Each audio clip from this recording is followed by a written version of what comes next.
The Ash, Lutzi and Nikki Osborne podcast. Okay, well, Alfred's knocking on the door, and all week we've been speaking to Jeff from Storm Chasers, who's been absolutely fantastic in keeping us up to date, and he joins us this morning as well. Good morning, mate. Thanks for all of your coverage this morning.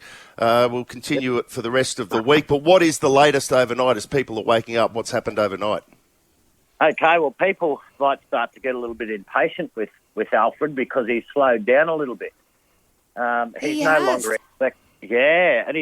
expected to cross the coast tonight or overnight in the overnight hours, but more so tomorrow during the day, which I guess that's probably a better thing because at least you can see what's going on more so. So yeah.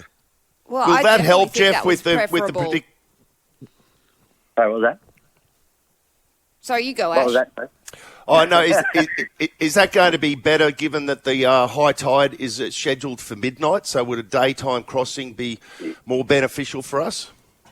Well, I think as far as visually being able to see where the water is, but we've still got some pretty big problems on the high. We could still have some pretty big problems on the high tide tonight because, you know, it will start to deteriorate and the winds will get stronger and the water will push in a bit high, you know, and then, of course, there's a part two to this, and that is that Alfred is supposed to, well, the data is suggesting, as from late yesterday and still again this morning, that Alfred's going to slow right down and wobble along the coast for a day. So that's far from ideal because then you get the impacts last a lot longer. If you know, before he starts to hit land and weaken, we could be looking at a full 24 hours of him just sitting very close to the sort of the Gold Coast and Brisbane. And what would the knock-on effects of that be? A lot more wet weather, a lot more wind, a lot more sustained rain? Yeah, definitely. Still he's 300 k's east of the Gold Coast now, and he is moving west slowly. But this wobble has concerns in the data. Look, he may or may not, but at the moment we've had to push all of the crossing times back to tomorrow from 10 o'clock onwards. But then this wobble up the coast comes in close to the Gold Coast. Of course, that's going to be wild because he's close enough anyway. He's literally only 50 kilometres off the coast tomorrow morning.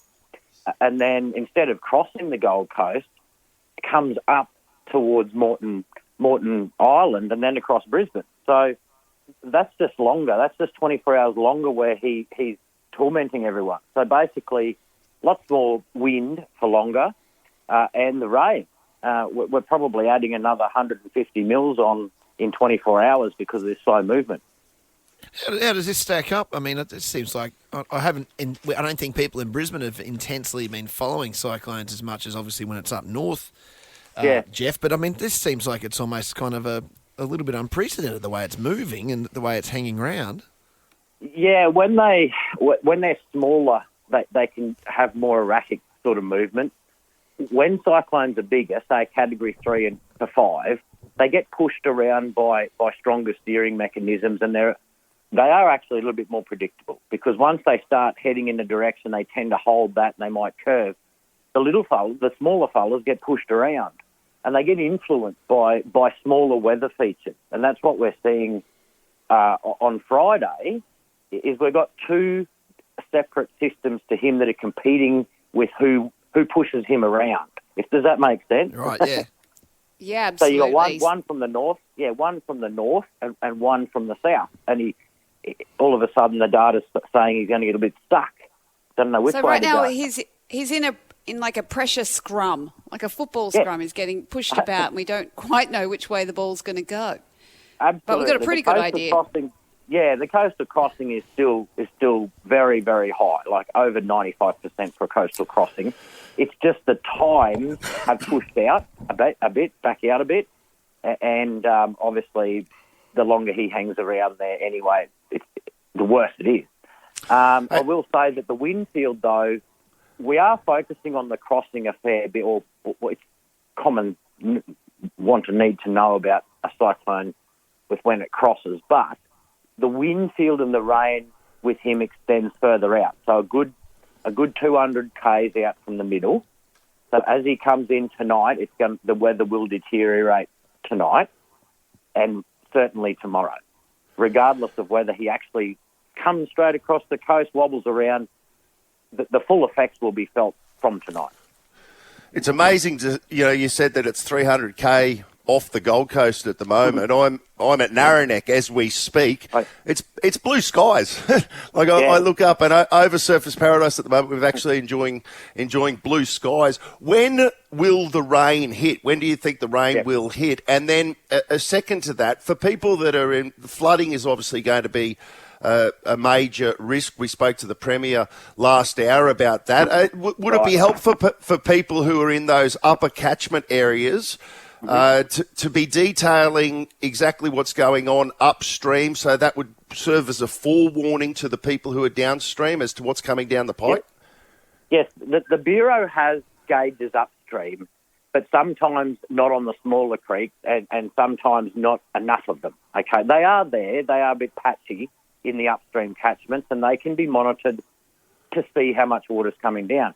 But they are a bit patchy. So, yeah, people in upstream areas, in the Logan and the Albert rivers, and then, down into the Wilsons and Richmond rivers in northeast New South Wales for Lismore, even if they just put something on social media and in their local group and say, hey, guys, the creeks are really raging up here. There could be a fair bit of flooding downstream. And it just allows people to prepare a bit more until we start to get the proper warnings and the heights out. It's expected to reach 10 metres in major and all that sort of thing. But I do need to talk about the rain. It is still concerning. Let's forget about the wind and the swell for a minute. The rain is significant. I've just literally, before you guys called, had a look at it all on the forecast.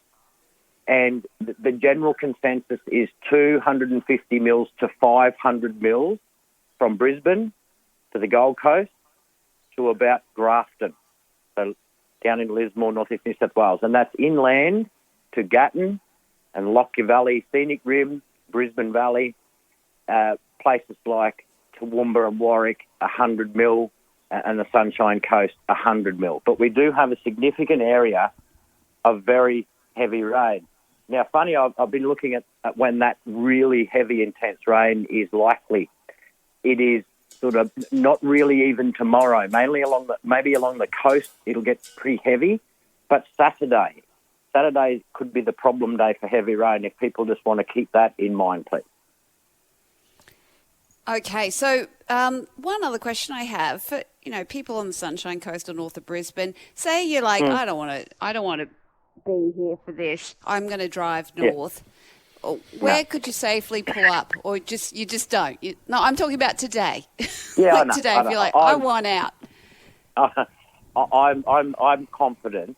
I'm very, very confident that if people stay home indoors, if it gets wild, obviously tonight everyone should be at home. Well, not everyone. People can still be out at night, but I would want to be at home from this afternoon, and I firmly believe that if you're in your home, it will be safe from the system.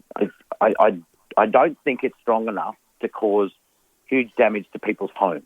If we're looking at a Cat 3, yes, a lot of data is now not suggesting it reaching a Category 3 and just staying at 2. And obviously a Cat 4 and 5, we'd be out of here. I wouldn't around for a Cat 4 or 5, and I'm a storm chaser, and I'd be like, no. come on. Yeah, if you see a storm chaser heading north, then you get the hell out of Dodge. That's it. No, fair dinkum, I would. Mainly because the kids, I wouldn't want the kids going through that great train. It's like, where's Jeff? He left for Thailand 2 days ago. Yeah, but he's like a storm chaser. I reckon, and what's funny, I got Wee Chase on my number plate. What? I reckon if I start driving north of Brisbane, I'd have a convoy behind me. Thanks, mate. Stay safe, and we'll keep in contact with you. Yeah, sounds good. Okay, cheers, guys. The Ash, Lutzi and Nikki Osborne podcast.